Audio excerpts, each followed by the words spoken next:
The Salisbury Steak started as health food?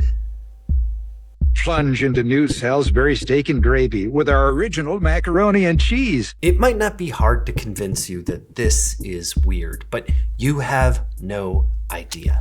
Learning the truth about Salisbury steak involved some of the craziest historical documents that I have ever read. It's a story of one American's quest for perfect health. You'll meet boarders locked in a room, forced to eat baked beans. We will grind meat. There we go, folks. Using a bona fide antique meat chopper. You'll dine with an acolyte who worshipped hot water and find a story of German warfare and American federal regulation. But this is not a story about frozen food. It's a story about the transformation of one man's dream into his nightmare. I fed 1,000 hogs until they died. Today, people typically think of Salisbury steak as a TV dinner favorite, a bunch of different meats and stuff melded together. But it wasn't always that way. This is James H. Salisbury, and he is on a mission. I did some experiments with DNA. Don't want to explain it further. This is not a science YouTube channel. And go. He's a perfect recreation of the original. He's only going to say direct quotes from his own writing, unless I specify otherwise. He looks just like this picture that I found in an 1894 article, though here's another picture of him, just in case you want to compare. Dr. James H. Salisbury, 1823 to 1905. People think that Salisbury steak is from Salisbury, England, but Salisbury was from Scott, New York, and he went to school in Troy and Albany. That is where the relation of alimentation and disease comes in. Let's dictionary alimentation. Alimentation. The provision of nourishment or other necessities of life. This book from 1888 is the best chronicle of his transformation into the pioneer of fad diets. And I'm just gonna let you hear some of it to show his incredible experiments. In 1854, the idea came to me in one of my solitary hours to try the effects of living exclusively on one food at a time. And then, fortunately, in our works on physiology, beans are placed at the head of the list of foods as regards their nutrient qualities. I had not lived upon this food over 3 days before light began to break. I became very flatulent and constipated, head dizzy, ears ringing, limbs prickly, and was wholly unfitted for mental work. and did you stop? My eyes opened to the vast reach of the field before me. At this point, he's like, I'm onto something. I'm really onto something. And he decides to make his experiments much bigger. Okay, so I want to tell you about my own experiment, which is the boot test. And the reason for that is that the sponsor of today's video is Bombas. The recent cold weather and the snow where I live got me thinking about the boot test. If you don't know what I'm talking about, you'll recognize it once I tell you. I was walking along with a friend. We're both wearing boots. He had to stop a lot to reach down and pull up his sock, but I didn't have to because I was wearing Bombas. And in a way, the boot test is a sign of a higher quality sock. It just grips my calf so well that it doesn't go down. And it's just great evidence of what a high quality product this is. Now, Bombas makes all types of socks. I was actually gonna show you these athletic socks before I thought of the boot test. I actually got a pair of these before my last 10K as a present. That's how much that people know I like Bombas. And yeah, they're just really high quality. They've also got tons of other lifestyle wear, whether it's slippers, shoes, or t-shirts. So go ahead and snag some of these to make your new year a better year or as a great gift.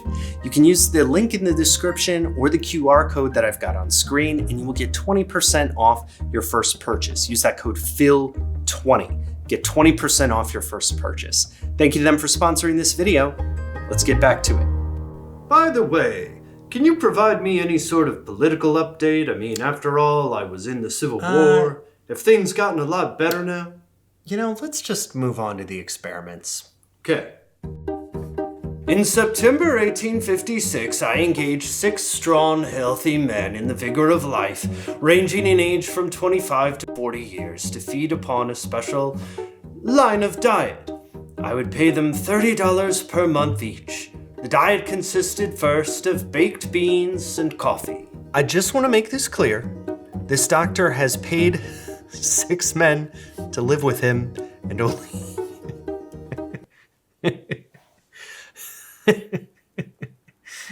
and only eat baked beans. Sorry, my beard is... Okay. The first day, all felt well and enjoyed themselves greatly. Towards evening began to bloat, but had no special feeling of discomfort. Entered upon the second day feeling about as well as on the first, except that all were flatulent and constipated. My boarders on the 19th morning all presented such a forlorn, dilapidated appearance that I feared I should lose my reputation as a caterer, and also all my guests, unless I changed my diet list. They had all lost heavily in weight and were much debilitated. And that is when he brings out the Salisbury Steaks, which are different. The meal was hugely enjoyed. All now began to breathe easier and to feel clearer about the head. The proof of Salisbury Steaks as a breakthrough meal is that after 19 days of eating only baked beans, people wanted to eat something else. He does the same experiment with oatmeal and army biscuit for Civil War soldiers. This is a table with detailed stool analysis. He tried other foods too. String beans, green corn, beets, turnips, squash, asparagus, and the various meats. And then there are the hogs. There were the hogs. In 1858, I began the study of alimentation, or the effects of different kinds of food, whereto exclusively or persistently used upon the animal body. And these experiments led to... Constipation giving way to diarrhea. But he started to develop a theory for his meat. Vegetables were a big problem, and so was any connective tissue. All that stuff was bad for you. As a general rule, we have 20 meat teeth, but only 12 vegetable teeth. The connective tissue of meat on the one hand and beans on the other are products that no human being should undertake to subsist upon. And so after that, he comes up with what I want to show you now. It's this. So this is kind of how it would work. You'd want to separate out all the little gristle pieces. Like you want this out. All the extraneous connectors. Salisbury hates connectors. And I'm not going to do as good a job as he would have. See that gristle there? Salisbury would have hated that, I think. And the one thing is, you could use kind of any cut of meat, I think. He didn't mind if you used the cheaper ones. So that's actually kind of similar to modern Salisbury steak. You know what? I'm going to put a little spotlight. Wonder if anybody's ever put a spotlight on a meat chopper before. How do I get it to extrude, though? Oh, this guy's going way better than me. I was going the wrong way. There we go. Oh, yeah. I'm gonna go wash my hands and give you a close-up, okay? If you see this, you're probably thinking, that's just hamburger. And you're right, it's lean hamburger. So how did Salisbury steak become world famous, and how did it eventually transform into whatever this is? What must I do to get well, and how can I keep so? By one who has done it. This is Elma Stuart. This is a Scottish accent. I'm Scottish. This is what Scottish people sound like. If she looks like Princess Diana a little bit, you know, DNA replication is hard, so don't judge me. Haggis, Sean Connery, Franz Ferdinand. All right, go ahead and tell me your diet. Take 1 pint of hot water, as hot as you can comfortably take it. Entirely animal food. Lean beef, chiefly minced. She gloms onto the Salisbury diet as essentially this ultimate keto diet, where you drink cups of hot water as much as possible, and you eat Salisbury steaks, which, remember, is not like this. It's just like lean hamburger. And that's it. That's all you eat. Do not let one morsel of fermentable food cross your lips. They insisted on calling them beef cakes, but it's essentially chopped meat, which is why I could buy my antique meat chopper so cheaply on eBay, because This was like a big thing. This was the George Foreman grill of its day. The constipation you may experience on commencing the treatment need not now alarm you, as there is extremely little waste in the food you are now taking. Stuart's book was a huge success popularizing this idea. She had 34 printings, and it was all about Salisbury and his revolutionary Salisbury steak. When I awoke, I felt so happy I did not know myself. Even my Scottish accent sounded strange and different. I want to read you this one article that kind of busted into the Salisbury Diet phenomenon. A nest of cranks. How Dr. Salisbury of hot water fame starves his patients. Hollow-eyed human dupes who imagine they are being cured. He promises to make women beautiful with eyes like stars and skins like babies, so all the world will fall at their feet. And then it's got this great picture of him with the author saying, "I will make you beautiful." There's another picture of the waiting room where they're all sitting around, drinking their piping hot water, waiting for an audience with Dr. Salisbury himself. It is a fad diet, but maybe not the worst one. I read one paper that noted that it was kind of good for the dental health of the time to be able to have this chopped beef instead of trying to chew on something harder. And, hot water, that's close to boiling, and considering the quality of the water back then, it probably didn't hurt. Her diet at worst was like beef tea. So how did it get transformed into this? I can't finish all these juicy flame-broiled Salisbury steaks all by myself! The evolution of the Salisbury steak is kind of a comedy of errors. Look at this 1904 Navy cookbook. They started to add breadcrumbs and chopped onions to their hamburger steak. I even found some ads where hamburger steak and Salisbury steak were side by side at identical prices of 12 cents a pound. But as World War I raged against Germany, the name hamburger became scorned because of Hamburg, Germany. The Salisbury steak became the preferable name, even as its identity was changing, and as it had competition with the Liberty sandwich. And they started adding stuff to it the way the Navy had started back in the early 1900s. Look at this 1957 article. This guy is mad that his Salisbury steak is too much like a hamburger, which of course is what it should have been like. He says it was invented during World War I. We know that's not true, because nobody wanted to eat anything German. He insists on broiling it, that's fine, but also adding onion. In 1965, recipes were mainstreaming the idea of using an extender, something to make it so you had to use less beef. In this one, they use rice, but breadcrumbs were also really common. They also start adding gravy on the top of it to make it a little more palatable. And let me just tell you my personal crackpot theory. It's that as cheeseburgers were getting popular, suddenly you have this delicious thing on top of a hamburger, and Salisbury steak wanted to figure out a way to compete, so they went with the gravy. Just my theory. My wife never panics. She just takes Swanson TV turkey dinners from the freezing compartment of our refrigerator when I'm a little off schedule. Swanson TV dinners were kind of the first, and they initially made their fortune on turkey, but they expanded. It was only in the 70s that Salisbury steak became a weird food loophole. Swanson can change your ideas about today's high food prices.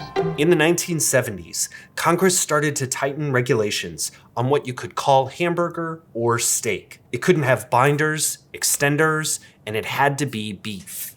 But Salisbury steaks were a different story. Swanson Hungry Man entree tastes so good. It's meat and potatoes and plenty of meat. I want to show you some of these boxes. A lot of them have textured vegetable protein on the ingredient list. It says made with pork, chicken, and beef. But if you look right here, you can see textured vegetable protein there. Okay, here's Salisbury steak, beef, pork, water, onions, textured soy protein. Made with chicken, pork, and beef. There's that parenthetical again. Textured soy flour, textured vegetable protein. Textured soy flour, textured vegetable protein. In the 1970s, soy protein was being added to everything because of rising meat prices. After regulation, it wasn't allowed for burgers or steak. But for Salisbury steak, they could kind of do a lot more with it.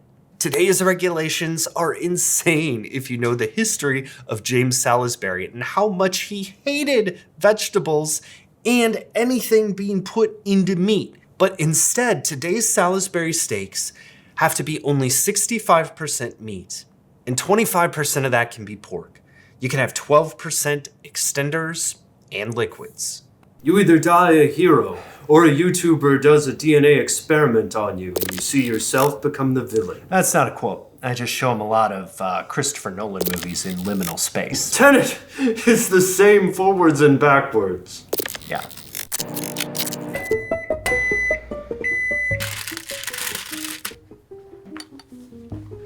I'm editing this video now, and I thought it was a little weird that you didn't see me actually eat any Salisbury steak in the video, so.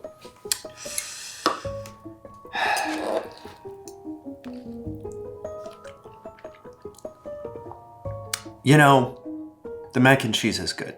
Okay, so why did I make this video? Obviously the main attraction is finding out that Salisbury steak was even weirder than I thought was amazing to me. And I'm fascinated by James Salisbury and Elma Stuart. But also, when you look back at the history and you see a fad diet, you see people desperate to get well, and then you see the degradation of this once great idea by the interests of capital, but also by the failures of government regulation, I think there's something very relatable to that. It turns out that Salisbury steak is actually super weird, but in some ways, it's maybe kind of normal. All right, that is it for this one. Thank you for being here. Yeah, I'm gonna eat this for my lunch. Don't know what I'm gonna do with the like 20 other ones that I have, but we'll see. Anyways, if you haven't been here before, I cover stories like this. I'd love to know if you have a recommendation for another actually super weird thing. I read every comment. Also, just your thoughts on Salisbury steaks and whether they are delicious or horrifying. But yeah, don't want to tilt the scales there. If you don't know, I have a free Patreon newsletter where I write an article about something I couldn't get into in the video proper. This week, it is about Elma Stuart and her role as a kind of super fan, not just for Salisbury, but also for one of the greatest literary figures of the 1800s. I'm gonna clickbait you to find out who that literary figure is, but it is a very weird relationship, and I think you'll find it quite interesting. That newsletter recently crossed 5,000 subscribers, which is pretty exciting, and I think that's in large part because it's free. You get it, and you find out when a video comes out, or something else that I might be working on. That is it for this one. Thank you so much for being here, and enjoy your meal over the holidays. Hopefully, this is not on your docket. All right, I'll see you in the next one. Bye.